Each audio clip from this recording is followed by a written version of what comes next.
We're at Petrified Tree in Yellowstone National Park. Hi, my name is Bob Enyart with Real Science Radio.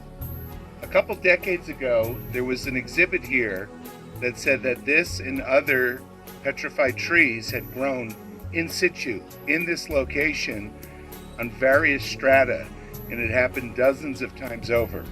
Well, 1980, when Mount St. Helens blew, then a geologist, Dr. Stephen Austin, doing research there on Spirit Lake, found that trees that were destroyed in a catastrophe were floating on the lake, and as they got waterlogged, they would sink vertically.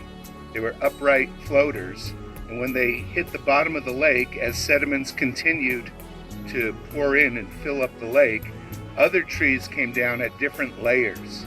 And so he realized that that was the model that likely produced the trees here petrified in Yellowstone.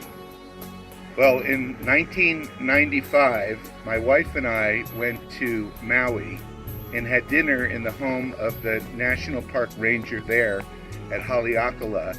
His name is Mark Tanaka Sanders.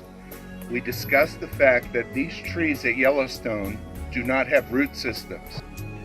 The remnants of the petrified trees in dozens of different strata on this general hillside are missing roots. The roots are abruptly broken off 2 to 3 feet from the base of the trees. You can picture this tree did not grow here. It grew elsewhere. It was knocked over in a catastrophe.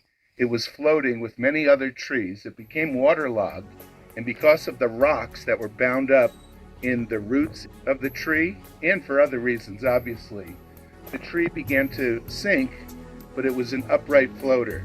And it came into the bottom of what was at that time the bottom of a lake. As the sediments continued to settle from that catastrophe, other upright floaters sunk in slightly different layers. Working with Mark Tanaka Sanders, we petitioned the National Park Service to get them to remove that exhibit that misrepresented the origin of these trees. If you notice at the exhibit, there's no mention of upright floaters. There's no mention of a lack of a root system below the petrified trees here, and that's probably for a reason. If you're interested in finding out more, please go online to rsr.org, that's for Real Science Radio,